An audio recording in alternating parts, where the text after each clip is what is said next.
Meus caros, vamos lá. Temos muito o que falar aqui no programa de hoje, o nosso boletim da crise da guerra dessa noite. Desenvolvimentos importantes estão acontecendo, já tem uma breaking news para trazer para vocês. Só vou pedir rapidamente, deixe o seu like. Para quem for chegando, me ajude a pedir para o pessoal também deixar o like e também se inscrever aqui no canal, tá certo? Vou tratar aqui do tema da capa com vocês, mas eu quero trazer um anúncio que os Estados Unidos da América anunciaram agora há pouco, tá? E que visa defender o Estreito de Hormuz, sobretudo o mercado petrolífero mundial. Os Estados Unidos anunciaram a destruição da frota do regime iraniano que operava no Golfo de Omã. Então, deixe eu já preparar aqui, colocar na tela para vocês. Olha só. Perdão. Está aqui na tela, pessoal. Então, aqui é o Golfo de Omã, como vocês podem observar, tá? Nós temos aqui o chifre da África, né? O chifre da África tá mais para baixo. Aqui está o Golfo de Aden, a saída do chifre da África. Aqui a Península Arábica, tá? São duas rotas comerciais importantíssimas. Então você tem aqui o Golfo Pérsico ou o Golfo Árabe, e aqui, né, na saída do chifre da África, você tem a entrada aqui do Golfo de Omã, certo? Então, por que essa região é muito importante? Tanto o Catar quanto os Emirados Árabes Unidos hoje entraram em contato com os Estados Unidos da América através da diplomacia, pedindo que fosse desescaladas as tensões, tá? Para que os Estados Unidos ali diminuísse a intensidade do conflito, porque eles estão preocupados com duas questões. A primeira, que acredito trouxe para vocês no nosso segundo boletim do dia aqui da guerra, que o estoque de mísseis para proteger, né, o seu sistema antiaéreo estava baixando e eles teriam em torno de 4 dias para manter esses estoques. O outro ponto é a expectativa aqui de que o Estreito de Hormuz ele fosse fechado. Tá? E se o Estreito de Hormuz for fechado, vai impactar diretamente a economia global. Como eu venho dizendo aqui repetidamente, de 20 a 30% de todo o petróleo mundial diariamente passa aqui nessa região. Então, para solucionar esse problema e continuar com a campanha com a intensidade que é necessária, nós temos aqui então essa ação que os Estados Unidos promoveu justamente nessa região aqui, ó, o Golfo de Omã, onde, como vocês podem ver aqui, é o lado iraniano, tá? O Irã é um país enorme, pessoal, muito grande. Então, toda essa região, como vocês podem ver aqui, são águas territoriais do Irã aqui, né? Nesse estreito, então aqui nós temos o Golfo de Omã. Então, a frota da marinha iraniana foi destruída nessa região, com os detalhes que eu vou trazer para vocês agora. O Comando Central dos Estados Unidos, o CENTCOM, anunciou nesta segunda-feira a destruição total da frota iraniana que opera no Golfo de Omã, após décadas de assédio ao transporte marítimo internacional. Abre aspas. 2 dias atrás, o regime iraniano tinha 11 navios no Golfo de Omã. Hoje não restam mais nenhuma embarcação, disse a entidade americana, o CENTCOM, em um comunicado publicado no X. A mensagem, acompanhada de imagens dos atentados, diz que a presença naval do Irã nessa via navegável estratégica, essencial para o transporte global de petróleo e mercadorias, foi reduzida a zero. A destruição da frota iraniana marca, segundo os Estados Unidos, um fim de uma era de ataques e ameaças ao transporte internacional na região. O Pentágono afirma que essas ações visam restaurar a segurança de uma das rotas comerciais mais movimentadas e vulneráveis do mundo. O Golfo de Omã e o próximo Estreito de Hormuz, como vocês estão vendo aqui na tela, né, no nosso mapa, são pontos quentes para o comércio internacional. Cerca de 1/5 do petróleo mundial circula por essas águas. Tá? Então, aqui temos esse anúncio importante feito pelos Estados Unidos da América, tá? E, além disso, a matéria nos traz que a Casa Branca justificou a escalada militar em Teherã ao relembrar décadas de agressão do regime iraniano contra cidadãos e forças dos Estados Unidos da América, tá? Então, esse é um outro ponto que vem sendo discutido abertamente aqui nos Estados Unidos. O que também se percebe, pessoal, que a partir de, principalmente de hoje, Donald Trump e a administração da Casa Branca, eles estão trabalhando muito numa questão da propaganda. Eu não estou usando aqui o termo propaganda de maneira pejorativa, mas pelo que ela é em si, de fato, né? A propaganda está muito no consenso de a população dos Estados Unidos da América entender a urgência e a necessidade dessa operação, por que que ela era importante, até mesmo para assegurar a segurança dos Estados Unidos da América. Marco Rubio se reuniu com a Gangue dos Oito, tá? No Brasil isso soa um pouco pejorativo, mas aqui nos Estados Unidos não. No Brasil a tradução seria o Grupo dos Oito, que é um grupo de representantes, 4 democratas, 4 republicanos, e eles são os representantes do Congresso, tá? Tanto do Senado quanto da Câmara dos Representantes, e foram brifados novamente, porque existe dentro dos Estados Unidos da América hoje uma tensão muito grande dentro do Capitólio, dentro do Congresso, em torno de toda a questão que envolve a guerra. Os democratas estão tentando passar um projeto de lei para barrar os poderes de guerra que o presidente americano tem. Olha, é uma situação muito complexa, há uma divisão de todos os lados, há republicanos que são a favor dessa medida. Há democratas que são contra, tá? Existe uma parcela do Partido Democrata que apoia, tá, as medidas que Donald Trump está tomando. No próprio discurso do State of the Union, que mostramos na semana passada, quando Donald Trump falou dessa questão do Irã, nós vimos democratas que se levantaram e aplaudiram o presidente americano. Então, é um tema que vem esquentando muito, mas muito mesmo, o debate aqui dentro, e a opinião pública americana está bastante dividida, tanto entre a esquerda quanto entre a direita.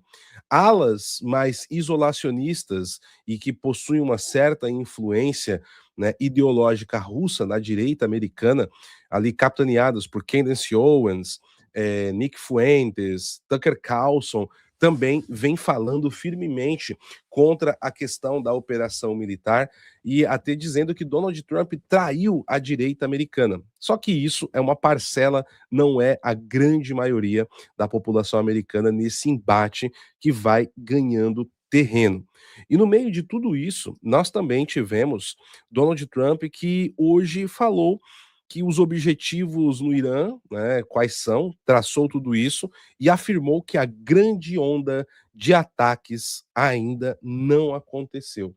Eu vou trazer essas informações aqui para vocês, mas antes, só reforçar o nosso pedido para você deixar o seu like aqui na nossa programação. Isso ajuda que esse programa chegue a cada vez mais pessoas.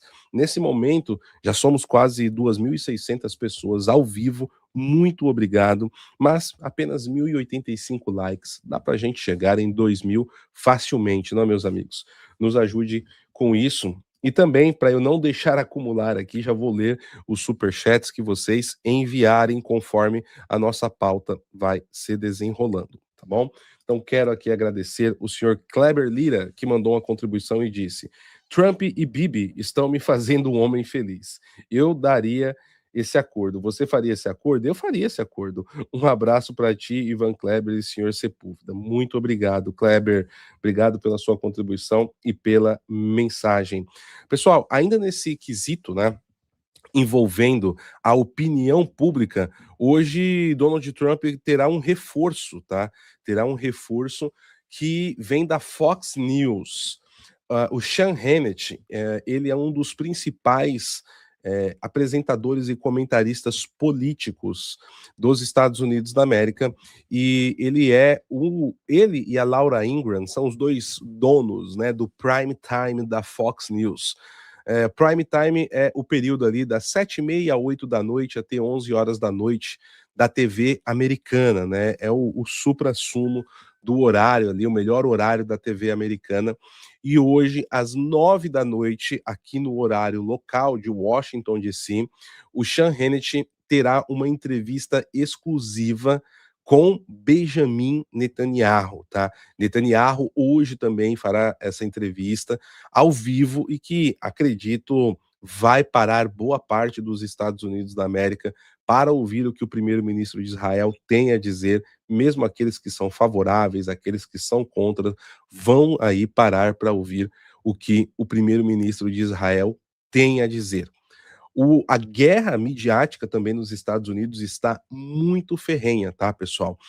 Nós temos as emissoras e os jornais mais alinhados. A mídia escrita não está, ela está mais reportando, tá? Mas os comentaristas nas emissoras de TV também, assim, tá uma guerra bem grande de narrativas para todos os lados. Emissoras como a ABC e a NBC estão ali bastante firmes contra todo o processo que está acontecendo. Fox News, Newsmax, por outro lado, estão também ali trabalhando, né, na opinião pública favorável ao conflito e muitos parlamentares assim estão dando diversas entrevistas, tá? Então, o clima da discussão está bastante tenso, né, aqui dentro dos Estados Unidos nesse ponto específico, tá? Então, voltando aqui à declaração que o Donald Trump deu hoje, eu quero trazer então para vocês alguns detalhes na entrevista por telefone que ele deu à CNN. Prestem atenção, meus amigos, vocês que estão acostumados aqui a acompanhar as nossas transmissões, acompanhar as coberturas que nós fazemos diariamente, né, da política internacional, toda vez que o Donald Trump está dando uma coletiva, a CNN manda um repórter, ele vai perguntar, ele fala, você é da CNN? Não. Eu não vou falar com a mídia fake news. A CNN é fake news, eu não vou falar com vocês. E hoje o Trump deu uma entrevista por telefone à CNN. E uma das frases que ele disse aqui foi a seguinte, abre aspas para Donald Trump, nem começamos a bater forte neles. O grande aumento ainda não aconteceu. Coisas grandes estão por vir. Então, até para poder preparar isso, teve essa questão no Golfo do Omã, por exemplo, para desescalar as preocupações do Emirados Árabes Unidos e do Catar, meus caros. Na mesma linha, o Trump reiterou que os Estados Unidos estão devastando o Irã e que a operação pode escalar muito além das 4 ou 5 semanas inicialmente planejadas. Inclusive, eu trouxe essa informação mais cedo para vocês. Foi no canal PH Araújo nos Estados Unidos que eu trouxe essa informação, se eu não estou enganado, né? Pessoal, olha, são tantas participações, graças a Deus, podendo contribuir com os amigos da mídia independente do Brasil, que às vezes eu fico até perdido, né, em qual foi o local que eu falei, né? Para você que ouviu em algum lugar eu falar isso, parabéns, você está acompanhando tudo da guerra, né? Me deixe saber aí se você é um desses, digitando um no chat, tá bom? Vamos lá.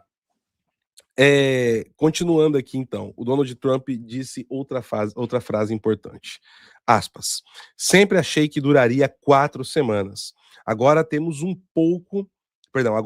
um pouco à frente, mas temos a capacidade de ir muito além disso, fecha aspas.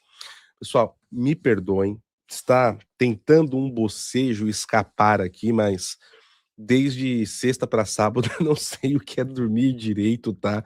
O corpo às vezes cobra a conta e não é má educação da minha parte, mas a gente tá aqui literalmente no modo colchão na sala, tá, pessoal? Continuando aqui então. O presidente dos Estados Unidos reconheceu que a cadeia de comando do Irã é incerta após a morte do Supremo líder Ali Khamenei, que foi morto no final de semana. Trump disse: eles mesmos não sabem quem os está liderando agora. Eliminamos 49 de seus líderes. Perdão, pessoal. Não sabemos quem está no comando. E existe ali um indicativo de 3 nomes, tá? Esse aqui eu vou indicar certinho para vocês.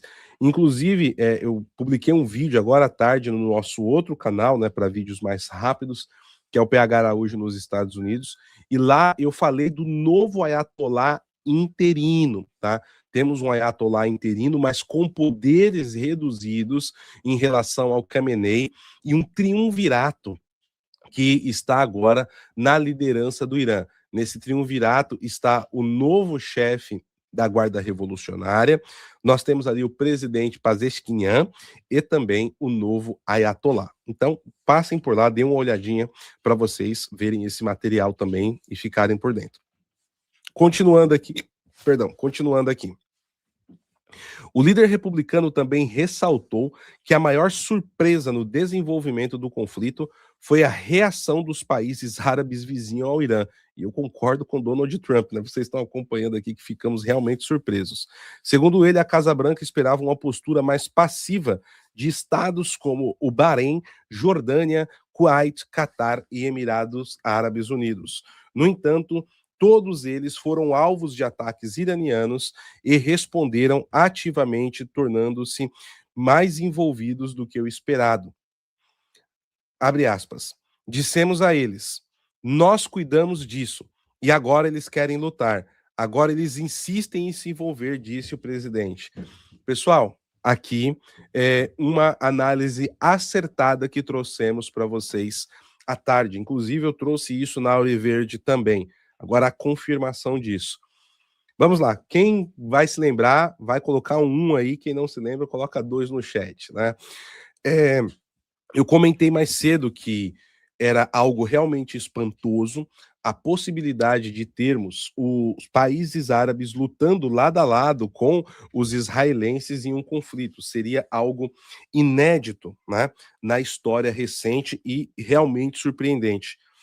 E eu comentei que, olhando a situação no terreno, eu tinha a sensação, até falei isso, não era uma informação, agora já podemos tratar como informação, de que os Estados Unidos da América estão segurando os ânimos, está segurando o ímpeto dos países árabes que querem entrar no conflito, porque se eles entrarem no conflito, isso vai escalar de uma forma muito grande e até para manter o controle da situação e evitar que outros atores talvez entrem no conflito para ajudar o Irã, como por exemplo.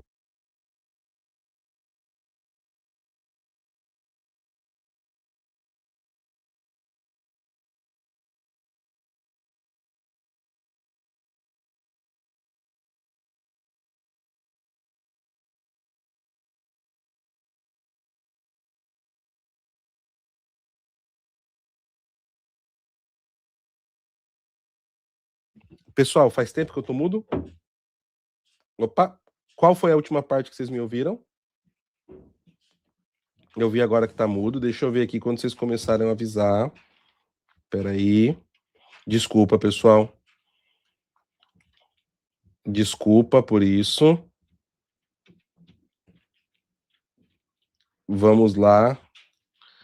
Desculpa, pessoal. Eu fui limpar o meu óculos, bati a mão aqui, entrou no mudo. Me perdoem, tá? Tava falando que outros países, evitar que outros países entrem para ajudar o Irã também. Sim, porque a guerra pode deflagrar de uma forma muito rápida e perigosa. E o pós disso também pode ser difícil de controlar. Então, essa análise que fizemos aqui, que eu comentei com vocês mais cedo, né, acaba se tornando realidade. O presidente agora disse isso e fico feliz que estejamos conseguindo fazer um bom trabalho para vocês. Olha só, pessoal, confirmação, né, daquilo que trouxemos como uma análise, mas não como uma confirmação. Agora temos. Dissemos a eles: nós cuidamos disso e agora eles querem lutar. Agora eles insistem em se envolver, disse o presidente dos Estados Unidos. Quanto às próximas fases da operação, Trump não descartou o envio de forças terrestres, se necessário, apesar de anos ter prometido evitar guerras no exterior. E essa daqui, pessoal, seria, tá, a nossa capa de hoje. Mas quando ele disse que a grande onda de ataques ainda não veio, né, tivemos que mudar a chamada aqui do nosso boletim para vocês. Trump disse o seguinte, aspas, não tenho problemas em enviar tropas se necessários, fecha aspas. Isso ele disse ao The New York Post, tá? Embora tenha esclarecido que, por enquanto, a ofensiva se baseia em bombardeios e mísseis. O secretário da Defesa, Pete Hegseth, também apoiou essa decisão. Aspas para Pete Hegseth, secretário da Guerra. Não vamos entrar no exercício de dizer o que vamos ou não faremos. Iremos até onde for preciso, disse ele. Segundo o Pentágono, a diferença entre Iraque e Afeganistão é que não haverá missão de construção nacional, nem regras restritivas de engajamento. O que que isso significa, pessoal? Que os Estados Unidos estão dispostos a ir, largar bombas, mas não estão preocupados com a reconstrução.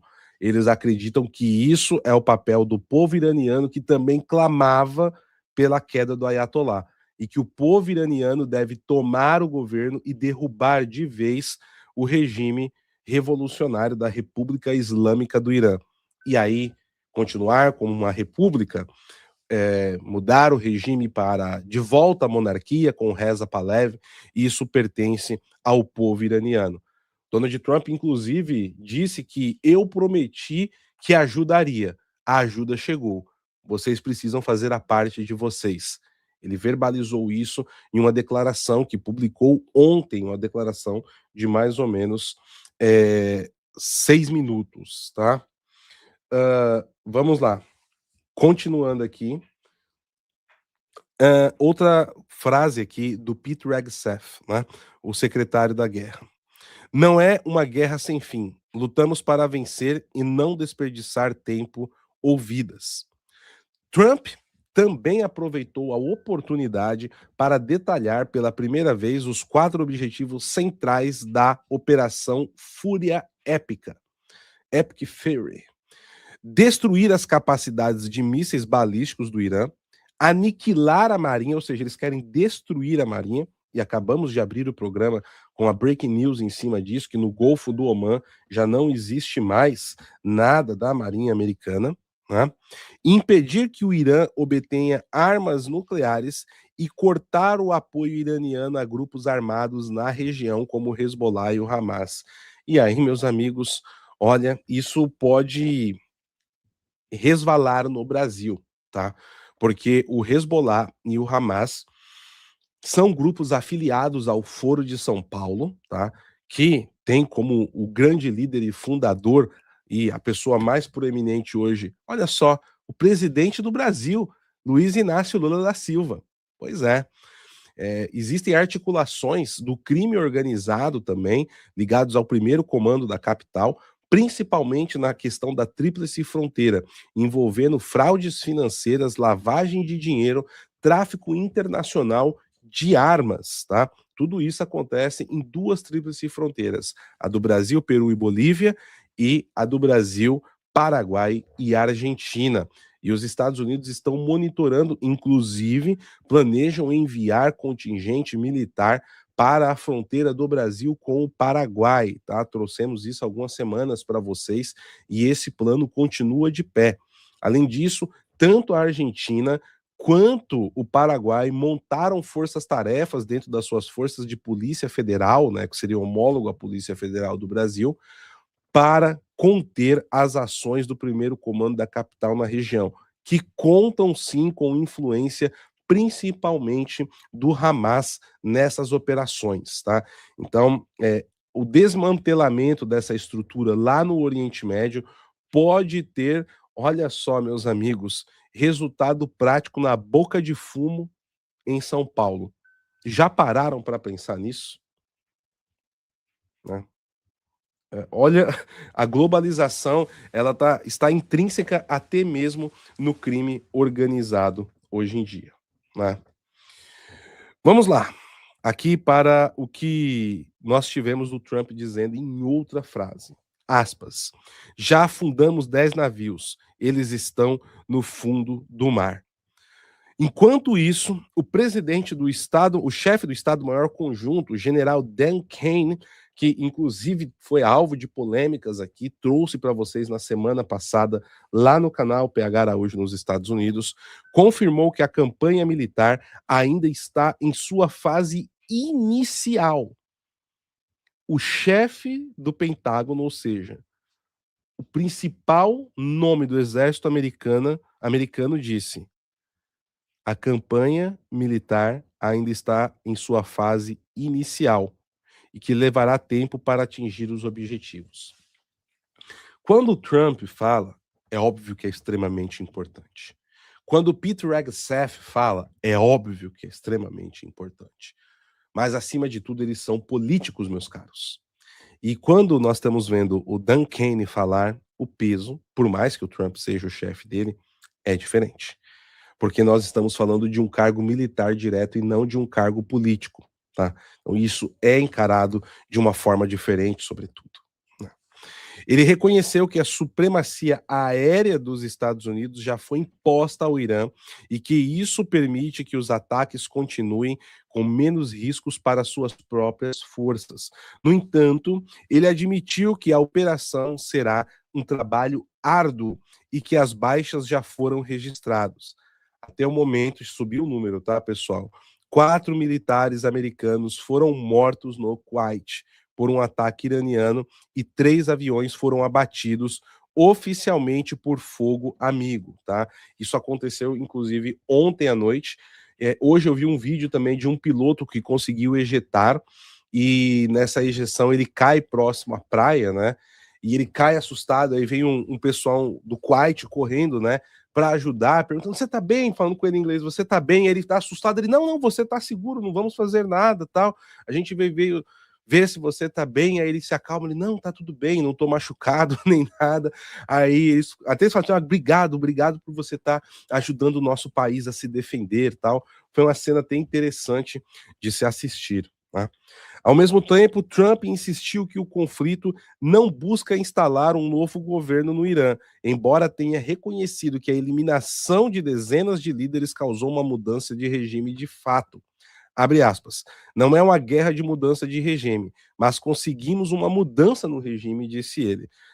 Isso daqui é um pouco mais para mudar a questão política interna nos Estados Unidos, porque as declarações anteriores do Trump foi de mudança de regime e disse para a população iraniana: é uma oportunidade de gerações que vocês estão tendo, então aproveite. A mesma coisa disse o Reza Pahlavi, a mesma coisa disse o Benjamin Netanyahu. Então, estou muito interessado em acompanhar de perto essa entrevista dele aqui na Fox News, tá? Para vocês, pessoal. Aí, vamos ver se de repente a gente faz um briefing, com certeza estará aqui na nossa programação, no nosso primeiro boletim de amanhã, às 9 da manhã, com o Ivan Kleber também. Fiquem atentos para vocês não perderem. Apesar da pressão da mídia e dos alertas de analistas sobre a duração e o custo da campanha, Trump foi categórico. Abre aspas. Eu não me importo com pesquisas. Estou fazendo a coisa certa no Irã. Fecha aspas para o presidente dos Estados Unidos da América, tá?